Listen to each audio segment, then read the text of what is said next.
For a moment, Anne's heart fluttered queerly, and for the first time, her eyes faltered under Gilbert's gaze, and a rosy flush stained the paleness of her face.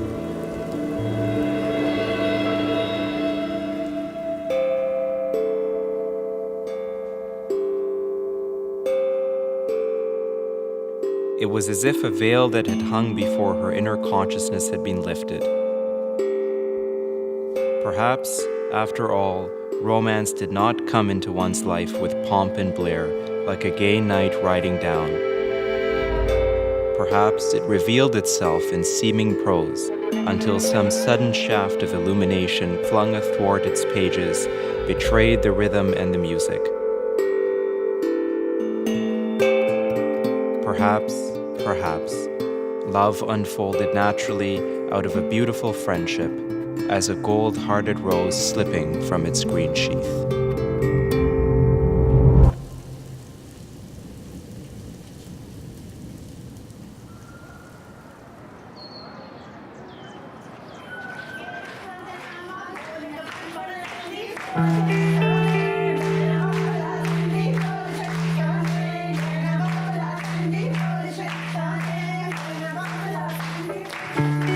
When Naren moved away to university, he still liked coming home every weekend.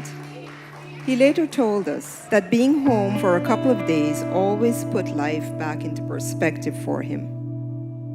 Every weekend, we would drive him back to school with somewhat heavy hearts because we had failed to persuade him not to take everything so seriously.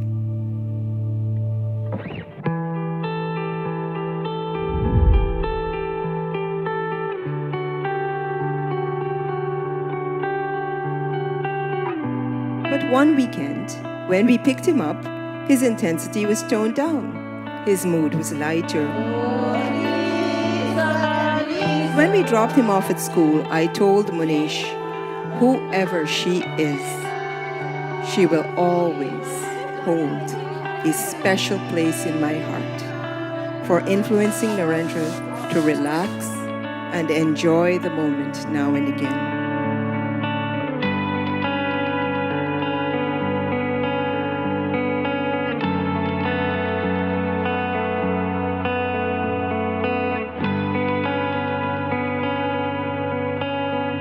We eventually met Rubeeta and found that she was cheerful and bubbly and was quite different from Narendra.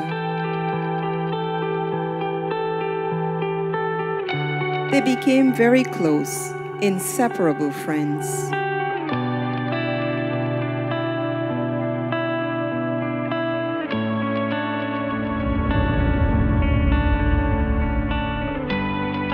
Then, over the decade that they have known each other, that friendship blossomed into love.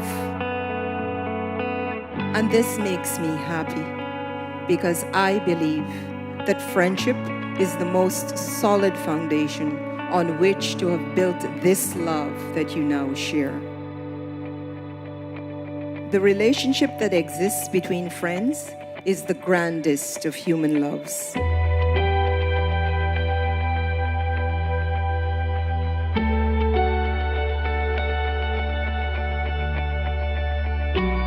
The treasure of your friendship is your richest possession because it goes with you beyond this life.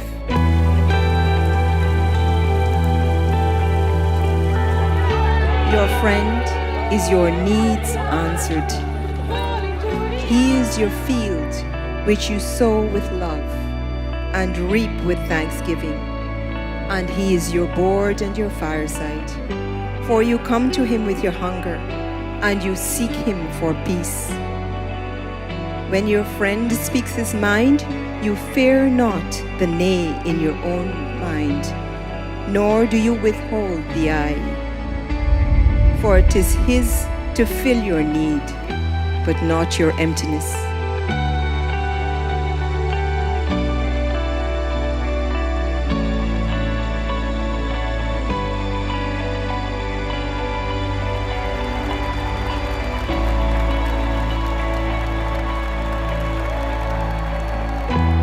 tell a little story because I know we have people from both sides here, Guyanese, Hindu, Sikh, and all other faiths.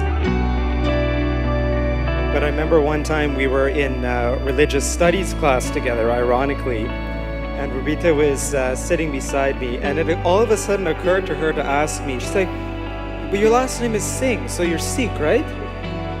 So I said, no man, me daddy come from Triumph and me mama come from Georgetown. And that was the day she knew that I would be her future husband.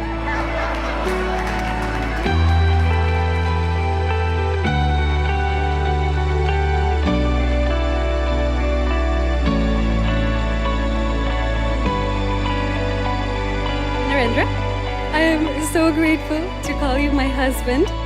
I think for as long as we have loved with a love that was greater than love.